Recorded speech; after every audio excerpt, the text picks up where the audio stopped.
Hello YouTube, Shadow Hero 90 here.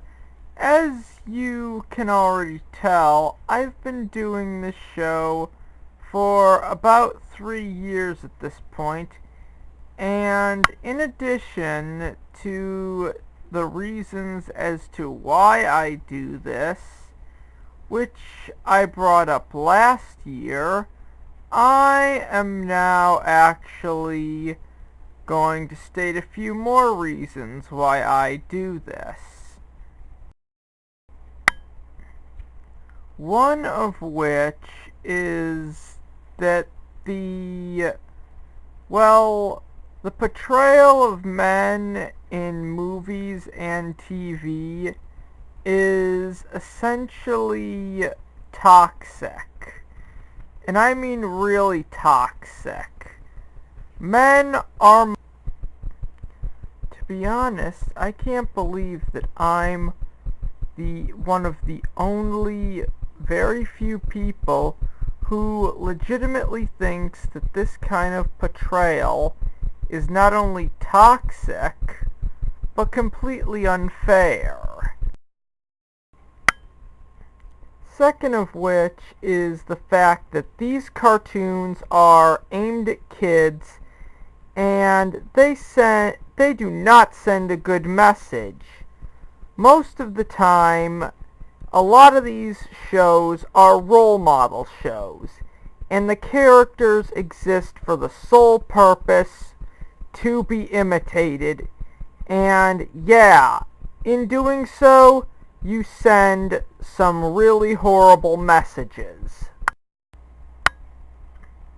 And the last possible reason I could think of is that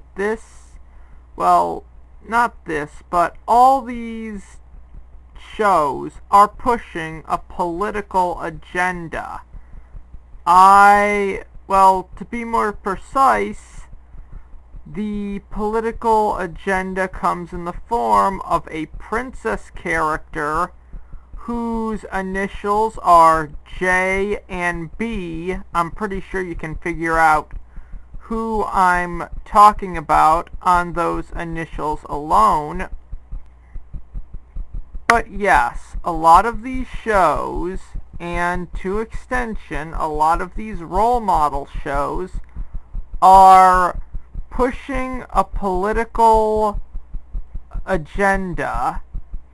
And as a white heterosexual man, I really don't want kids being indoctrinated because it could lead to a bad future.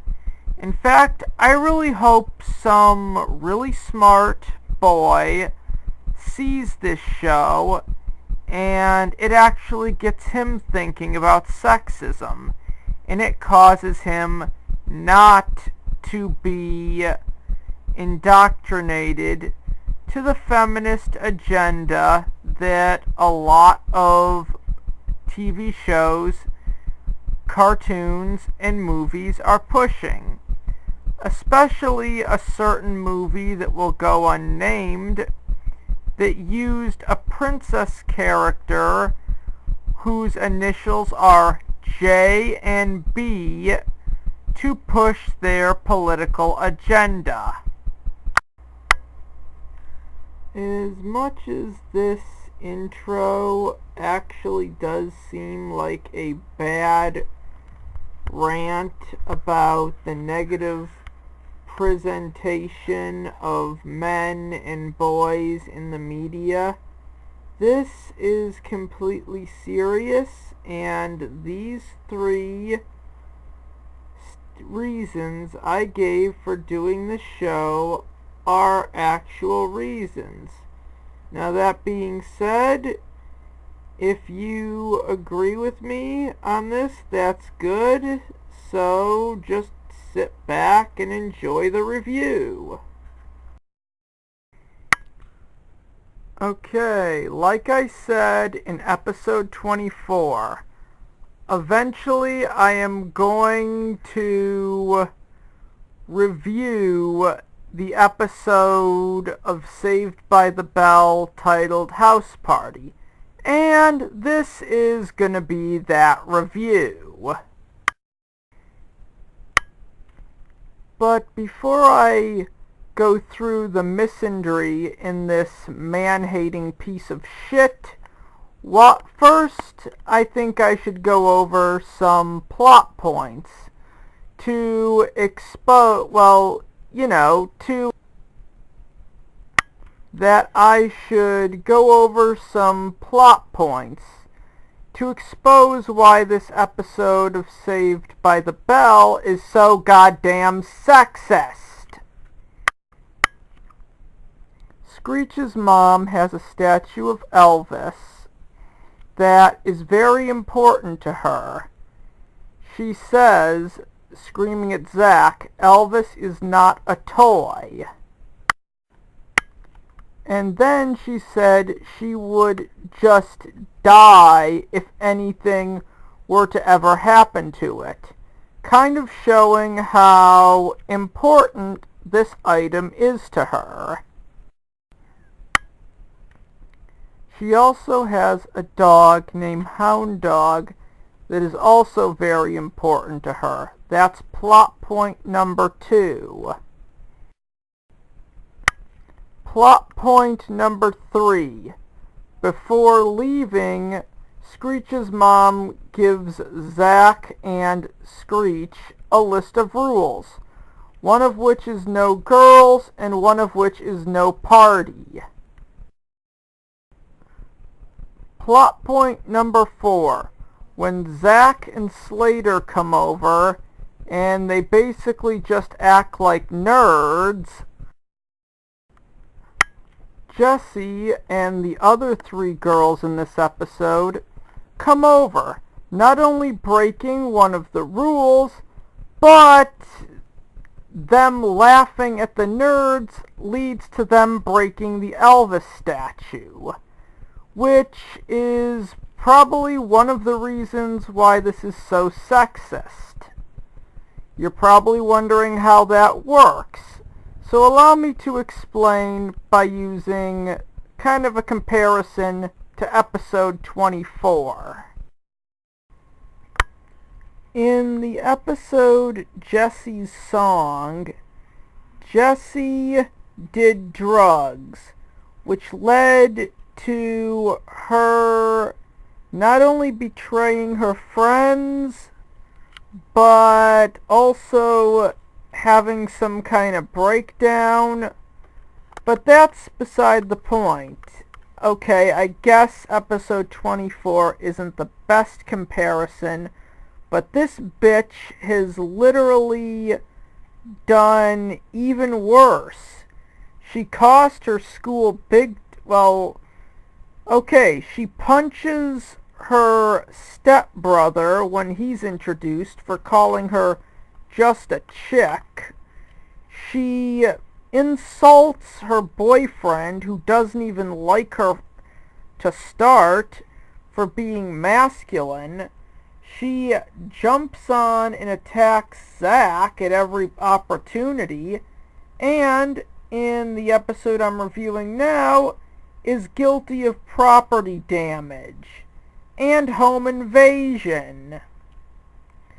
So, yeah, this is sexist.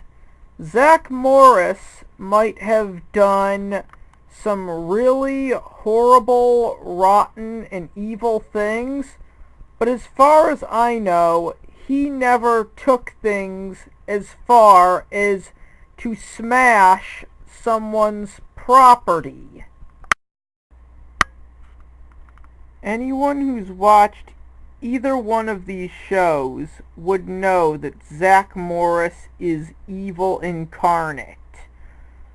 But home invasion and destruction of property are still far worse crimes than anything he's ever committed, to the best of my knowledge. And I'm pretty sure that goes for assault of someone 2 to 5 years younger than you as well. almost every episode may be about Zach Morris's latest evil scheme, but at least he's not breaking into people's homes and smashing their property. Commercial break, and Screech has a sick fantasy, and then they decide they'll get another statue. Violet reveals that she broke up with Maxwell, who was obviously a jerk. Lisa managed to find a replacement for the Elvis statue, but unfortunately it costs $250. I wonder what our self-righteous protagonists are gonna do about this problem. Maxwell shows up, acts like a jerk. Then Zach gets an idea on how to teach Maxwell a lesson, while at the same time getting the $250 for the Elvis statue. And what's Zach's big plan exactly? Well, he invites Maxwell Nerdstrom to a poker game, hoping that he can win the $250 off of him. But Max is actually really good at poker. As the poker night unfolds, Zach actually begins to run out of money, so they need something worth $50. So Zach Morris, in his arrogance, decides to bet Hound Dog. But only after Maxwell personally suggested it. They all convince Screech to let Zach wager Hound Dog, and Nerdstrom reveals that he had a better poker hand than Zach, and therefore he now legally owns Hound Dog. Or illegally, but that doesn't really matter. After the commercial break, Screech snaps and strangles Zach Morris. Why he didn't do this years earlier is beyond me.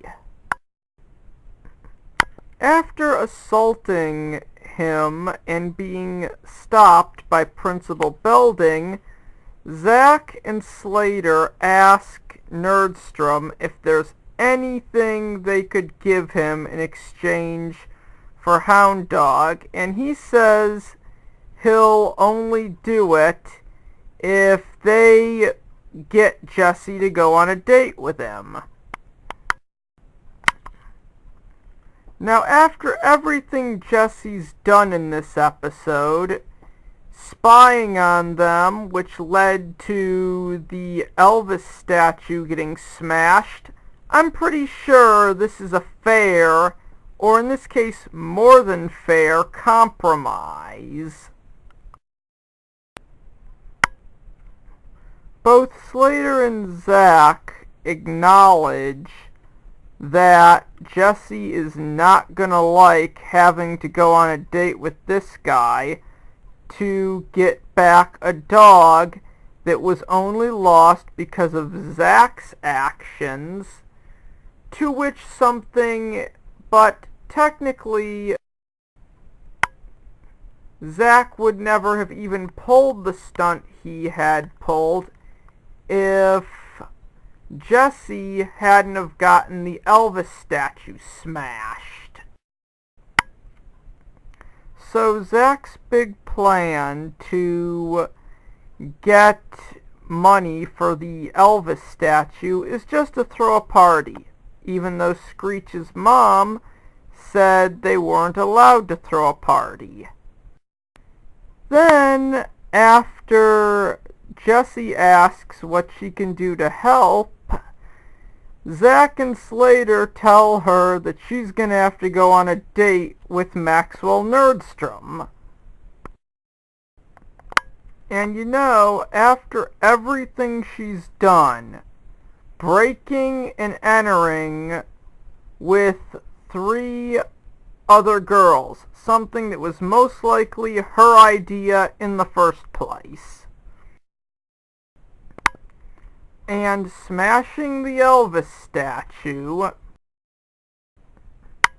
this chimpanzee bitch has the gall to say no. After everything she did that wrecked Screech's life, whether directly or indirectly, she doesn't really feel like she has an obligation to help by going on a date with this guy. And then, after Jessie's response, Zach decides to try and use guilt to force Jessie into his plan, or in this case his deal,